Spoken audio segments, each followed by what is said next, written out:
Assalamualaikum warahmatullahi wabarakatuh. Nama aslinya adalah Ammar bin Hisham bin Mughirah.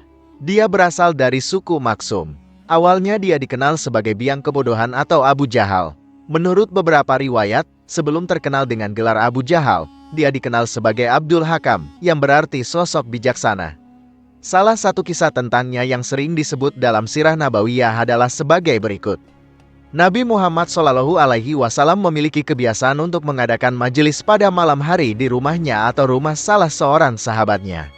Suatu malam, Rasulullah SAW sedang membaca Al-Quran di rumahnya. Diam-diam, Ammar bin Hisham datang mendekati rumah tersebut untuk mendengarkan apa yang dibaca oleh Nabi Muhammad SAW. Dia tetap bertahan melakukan perbuatan tersebut sampai menjelang subuh. Ternyata, hal yang sama juga dilakukan oleh dua sahabat karibnya, yaitu Abu Sufyan dan Al-Aqnas bin Surai. Mereka tentu saja kaget ketika bertemu satu sama lain di dekat rumah Nabi SAW yang merupakan musuh bersama mereka. Mereka merasa malu sehingga memutuskan untuk pergi tanpa mengucapkan sepatah kata pun. Namun, kejadian yang sama terulang 3 malam berturut-turut. Ketiganya merasa bahwa masing-masing harus menjelaskan alasannya menuping Rasulullah SAW yang membaca Al-Quran setiap malam di rumahnya. Keesokan paginya, Al-Aqnas mendatangi Abu Sufyan di kediamannya. "Wahai Abu Hamzah," panggilan untuk Abu Sufyan, "katakan kepadaku, apa pendapatmu tentang apa yang telah engkau dengar dari Muhammad?" Tanya dia. "Wahai Abu Salabah," panggilan untuk Al-Aqnas, "demi Allah, sesungguhnya aku telah mendengar perkataan yang belum pernah aku dengar sebelumnya. Setelah aku memahaminya, beberapa di antaranya terang bagi saya, namun ada juga yang masih samar," jawab Abu Sufyan. "Maksudnya, ada beberapa ayat Al-Quran yang dibacakan Nabi SAW yang saya pahami, tetapi sebagian lainnya masih membingungkan." "Demi Tuhan, saya juga merasa demikian," timpal Al-Aqnas, lalu pamit untuk kemudian mendatangi rumah Abu Jahal. "Wahai Abu Hakam, bagaimana pendapatmu tentang apa yang telah kau dengar dari perkataan-perkataan Muhammad?" Tanya dia. "Kami, Bani Umayyah dan Bani Abdul Manaf, saling berebut kehormatan. Jika mereka mampu memberi makan orang-orang kafir, maka kami juga mampu melakukannya. Jika mereka mampu memikul beban, maka kami juga mampu. Jika mereka mampu menyantuni orang-orang miskin, maka kami juga mampu. Bahkan, kami sama-sama duduk di atas kuda tunggangan untuk berperang, sehingga antara kami dan mereka setara dalam kemuliaan," jawab Abu Jahal dengan nada ketus. "Tetapi sekarang dari mereka terdapat seorang nabi. Kapan dari kabilahku akan menyamai kedudukan mulia?" Itu serunya lagi. Nyatalah bahwa Ammar bin Hisham bin Mughirah tahu betul bahwa Nabi Muhammad SAW adalah utusan Allah, namun fanatisme kesukuan telah membutakan mata hatinya sejak mengetahui hal itu. Rasulullah SAW menyebutnya sebagai Abu Jahal karena pemimpin musyrikin itu telah menukar keimanan dengan kesombongan duniawi yang semu. Riwayat lainnya menyebut Ammar bin Hisham digelari Abu Jahal lantaran kekejamannya terhadap kaum muslimin Makkah, terutama dari golongan anak-anak perempuan dan budak. Sebagai contoh, dia menusuk Sumayyah binti Kabat pada kemaluannya dengan tombak. Sebelumnya, perempuan pemberian itu disiksa dengan cara dijemur di atas padang pasir yang terik. Penyiksaan itu dilakukan oleh Abu Jahal dan komplotannya. Kekejaman itu terjadi sebelum masa hijrah ke Madinah. Ibunda Ammar bin Yasir tercatat sebagai salah satu syahid pada masa permulaan Islam. Betapa rugi bagi mereka yang hidup satu zaman dan daerah dengan Rasulullah, tetapi justru memusuhi agama Islam. Hal itulah yang terjadi pada diri Abu Jahal. Saat sedang sujud, Rasulullah pun dilempari kotoran oleh Abu Jahal dan pengikutnya.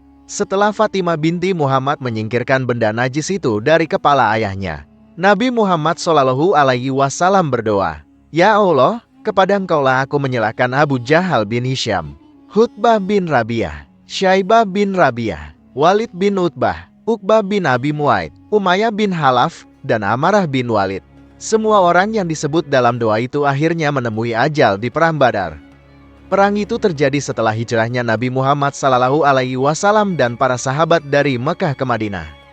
Cerita matinya Abu Jahal dapat dilihat dari riwayat salah seorang sahabat Nabi Muhammad SAW, yaitu Abdurrahman bin Auf, seperti dirangkum dalam ringkasan Sahih tulisan M.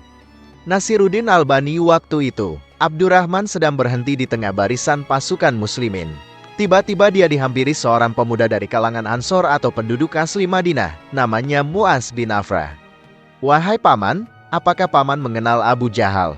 tanya pemuda usia 16 tahun itu. "Ya, kenal, tetapi ada keperluan apa kamu dengannya?" jawab Abdurrahman bin Auf. "Saya mendengar Abu Jahal selalu memaki-maki Rasulullah selama di Mekah. Demi Allah yang menguasai diriku, kalau saya melihatnya, Abu Jahal tidak akan berpisah sebelum salah satu dari kami mati terlebih dahulu," tegas Mu'az. Abdurrahman bin Auf terkesan dengan kata-kata pemuda itu. Tidak lama berselang, datanglah pemuda lainnya yang juga dari Ansor. Dia merupakan adik dari Mu'az, yakni Muawid bin Afra. "Wahai paman, apakah paman tahu Abu Jahal?" tanya Muawid kepada Abdurrahman. "Ya, ada apa keperluanmu dengannya?" jawab Abdurrahman. "Saya mendengar Abu Jahal selalu bersikap keras terhadap Rasulullah Shallallahu Alaihi Wasallam di Makkah. Demi Allah, saya ingin membunuhnya," jawab sang adik usia 15 tahun itu. Seketika itu, Abdurrahman melihat sosok Abu Jahal di kejauhan. Dia dengan yakin berkata, "Itulah musuh Allah." Meskipun Abu Jahal saat itu mengenakan baju besi yang melindungi seluruh tubuhnya, kecuali mata dan sebagian wajahnya. "Itu Abu Jahal," seru Abdurrahman bin Auf sambil menunjuk orang yang dimaksud. Tanpa ragu, dua pemuda itu melesat maju seperti anak panah dari busur. Meskipun Abu Jahal berada di atas kuda dan dihadapinya ada 10 lapisan pasukan dengan senjata lengkap, Muawiyah dengan cepat menyerang pasukan musyrikin tersebut dengan tujuan menghantam Abu Jahal sebelum akhirnya gugur. Dia berhasil melukai paha Abu Jahal dengan sayatan yang dalam dan serius.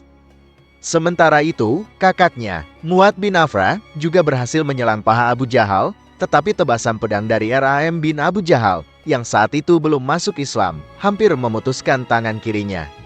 Dia terpaksa keluar sejenak dari pertempuran. Kemudian, pemuda itu menginjak tangan kirinya yang terputus dan membuangnya karena mengganggu konsentrasinya dalam mengejar Abu Jahal. Akhirnya, Mu'adz syahid di medan pertempuran mengikuti adiknya yang lebih dahulu gugur. Bagaimanapun, keduanya amat berjasa.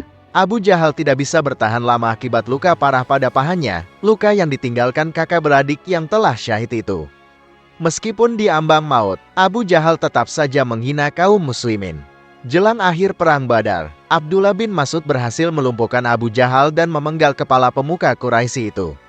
Selesai perang Badar, Rasulullah Shallallahu Alaihi Wasallam dan para sahabat mendatangi kuburan orang kafir yang meninggal dalam pertempuran tadi. Beliau menyapa 3 orang punggawa orang kafir, yaitu Abu Jahal bin Hisham, Utbah bin Rabi'ah, dan Syaibah bin Rabi'ah. "Hai Abu Jahal bin Hisham, hai Utbah bin Rabi'ah, dan Syaibah bin Rabi'ah, apakah kalian telah mendapati apa yang telah dijanjikan oleh Tuhan kalian?" "Itu benar," kata Rasul. Para sahabat terperanjat dengan apa yang dikatakan Rasulullah, termasuk Sayyidina Umar bin Khattab. "Wahai Rasulullah, bagaimana engkau mengajak bicara orang-orang yang telah menjadi bangkai?" Kata Umar bertanya, "Demi zat yang aku berada di tangannya, kalian tidak lebih mendengar pertanyaan perkataanku itu melebihi mereka. Hanya saja mereka tidak bisa menjawab," tutur Rasulullah Shallallahu Alaihi Wasallam. Di sini dapat dipahami orang-orang yang sudah meninggal akan menyesali amal buruknya selama di dunia. Mereka juga mendengar dan memahami perkataan orang yang masih hidup. Mereka juga bisa mengetahui tingkah laku orang yang masih hidup. Sayangnya, mereka tidak bisa berkata apa-apa. Mereka tidak bisa menjawab pertanyaan manusia yang masih hidup. Anda bisa berpikir, mereka akan berteriak dan mengingatkan manusia agar beriman kepada Allah dan Rasul-Nya serta bertakwa kepadanya. Demikian pembahasan kali ini. Semoga bisa bermanfaat untuk kita semua. Amin ya rabbal alamin. Jika kamu memiliki pendapat terkait pembahasan kali ini, tulis pendapat kamu di kolom komentar di bawah ya. Terima kasih telah menonton video ini. Jika kamu menyukai konten ini, jangan lupa untuk like, share, dan subscribe ya. Terima kasih dan sampai jumpa dalam video berikutnya.